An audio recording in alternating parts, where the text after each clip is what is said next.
Welcome to this review of the Peugeot e208. The 100-year-old automotive industry is going through a radical change, and the automobile as we know it is changing right from its core. In 2020, there were 8 million electric vehicles on the road. This number will reach and probably exceed 100 million by the end of the decade. In this review of the Peugeot e208, we are going to focus purely on the tech that makes this car an EV. To start the review, we'll start talking about the platform. This car is built as a collaboration between the PSA Group and the DFG Group. And the platform itself is the common modular platform. It is a vehicle platform that allows the car to be built both as electric and as a petrol and diesel variant. And this platform is actually shared by a multitude of models, including this, the Peugeot e208, the new Opel Corsa, among others. Besides these smaller Super Mini sized cars, the same platform and the same tech we're going to be speaking about today is actually common in the larger variants, the e208 and the Mocha E, amongst others. The advantage that the manufacturer build these cars same as the petrol and traditional diesel variants is that they can actually manufacture them on the exact same production lines. The disadvantage of this is that you will not get all the perks that you get from an EV which is built from the ground up. For example, this car lacks a front trunk or a frunk, which several EVs now offer. It also ironically lacks a space to store your charging cable, so it ends up being thrown around in the boot. However, above all, I believe it's an excellent platform, especially in this transitional phase that we are going through. And I think we'll even see some other brands adopting the same method. This car comes with one battery size option, a 50 kWh battery, of which 45 kilowatts are actually usable. And the battery pack is actually laid out under the passenger compartment, as has become common with most EVs. It is split up into 18 modules of 12 cells each, which take up around just over 200 liters of space in the car. The great thing though is that, different to early EVs where the batteries filled up part of the boot space as well, in this case there is no compromise. So the boot space you get in the electric version is the same in the petrol version. They've laid out the batteries very well to not have to compromise on the boot space. The cells themselves come from the Chinese manufacturer CATL, which is the dominant leader in EV battery tech worldwide. They are also the same supplier for, among other brands, Tesla in China. Having said this, as of 2022-2023, the PSA Group has signed a new deal with S-Volt for their new battery tech. And we'll either see a switch to the S-Volt technology, or we'll see a case where the car will have both S-Volt or CATL batteries. The current battery tech allows for 1,500 charge cycles, which in my case, I am charging the car once every 9 days for my level of commute here in Malta, which is a city-like driving feel with no freeways. And if I'm charging every 9 days, 1,500 cycles actually works out to over 30 years of life. Now, it's true that the battery may not last 30 years in this car, however, it will last as a battery for 30 years, which means it can easily be taken out of the car and put most probably into home storage, if ever I want to upgrade the battery of this car to a new one. To follow up on this, the new S-Volt batteries, the NMX batteries, are actually cobalt-free, and they promise up to 2,500 charge cycles. This car comes with an 8-year or 160,000 kilometer warranty, whichever is reached first. And the warranty covers that the battery will be completely replaced if for some reason its health drops below 70% its original capacity. What that means, if this car is currently giving a range of 340 kilometers, then it will in 8 years' time give at least 70% of that. Now, the reason the manufacturers are now able to offer this warranty, or a big part of that reason, is the battery cooling. This is the biggest distinguishing factor we see in the lithium-ion batteries in cars versus the ones we're used to in our mobile phones and in our laptops, which do not have active battery cooling. Battery cooling has over the years proven to be a crucial factor in preserving the health of the battery. And this car actually comes with quite an advanced liquid cooling system, which is an alternative to the air cooling system you're going to find on other EVs available. Lithium-ion batteries are actually happiest when they are between 25 and 35 degrees Celsius. And the car and its range will perform the best in climates which are of that band. Now, Molt happens actually to have favorable conditions in this sense, which means the car is using energy to cool the battery only when it is above or below these temperatures. There was research which showed and compared liquid cooling versus air cooling. And for a 2015 Tesla Model S and for a Nissan Leaf of the same year, the Leaf has air cooling while the Tesla has liquid cooling, like this car.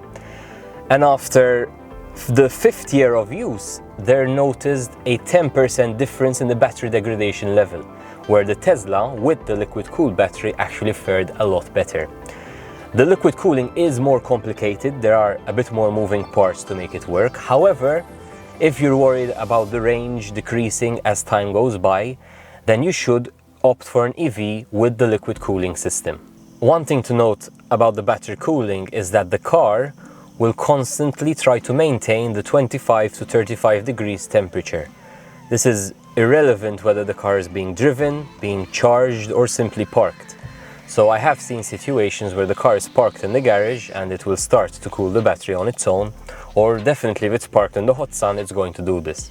This has come out as vitally important to prolong the battery life and the battery health of the electric vehicle.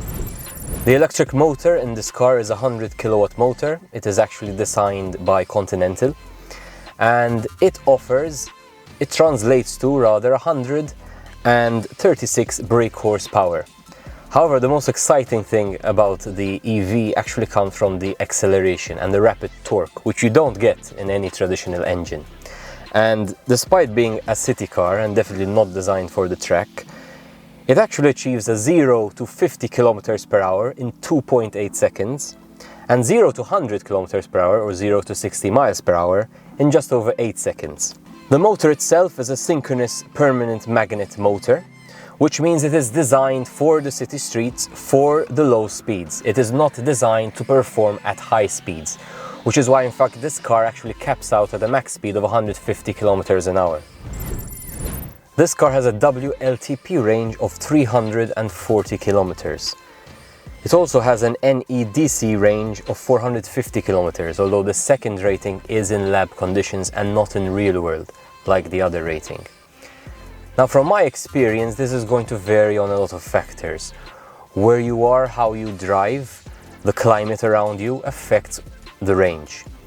Now, in Malta, where our temperatures are close to that ideal temperature of 25 to 35 degrees Celsius, and with no motorways to run the motor on powerfully, you can probably expect a lot more range than the 340 kilometers. In fact, in the few months I've been using the car, I've already, despite one of the hottest heat waves we've ever seen, saw 350 kilometers of range of true world driving in the car.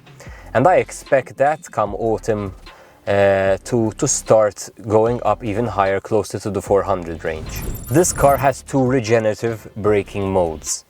A normal mode, which is always active when you're in drive mode, and a force stronger mode when you put it in the B mode. Now, regenerative braking is very important in EVs. Rather than wasting energy once you accelerate and need to slow down, as is done in every traditional car, in an EV, we're making use of the fact that we can recharge the battery while we are actually needing to slow down. Rather than using the traditional brakes and lose the energy to heat and friction, we're actually putting that energy back in the battery. And this is why we're able to achieve these high ranges in electric vehicles. Now, what's interesting here is that from my experience, I've also driven the Renault Zoe. The regenerative braking there is probably even stronger. It could be the reason why the Zoe, despite having the same battery size, actually gets more range. It gets 40 kilometers more range. The car comes with two different charging modes, the rapid DC charging and the normal AC charging. On DC charging, you actually get 100 kilowatts of charge power, which means that this 50 kilowatt battery can be charged in under 30 minutes. On the AC charging, there is the option to charge on 3-phase at 11 kilowatts, which means you can charge in around 4.5 hours. And or the slower 7 kilowatts single-phase charging. Now, the early EVs required frequent charging. With 350 kilometers of range, I myself am charging once every 9 days. And on that 9th day, the battery will be at 20%. It won't even be at 0. That's also another reality. You rarely are going to charge from 0 to 100. You're always going to charge a bit before. So 4 hours of charging every week and a half is something that's very doable for a lot of people, and actually very comfortable as well. One nice feature I found about this car, and it's probably going to be common in a lot of EVs, is the ability to remote from the app pre-cool the cabin or turn on the air conditioning, which I think is a great feature, especially in the Maltese sun. Over the past decade, we've seen how the smartphone industry has brought down the price of the lithium-ion battery to the extent that it has made the electric vehicle ready and available to the masses. What I find most interesting about this change is that this is going to allow the price to come down even more to make boats and planes and every form of transport except rockets able to be electrified. And finally, we'll see the light at the end of the tunnel, and our transportation industry, one of the biggest polluters worldwide, has the chance to run on renewable energies. I hope you've enjoyed this review. If you're in Malta and you're interested in an electric vehicle, or you have an electric vehicle, feel free to join our Facebook group, Electric Vehicles Malta Community, to join the conversation there. I'd like to give a shout out to Peter for helping me out today with all the technical to make this review possible, and I hope it's been helpful to you. Thank you for watching.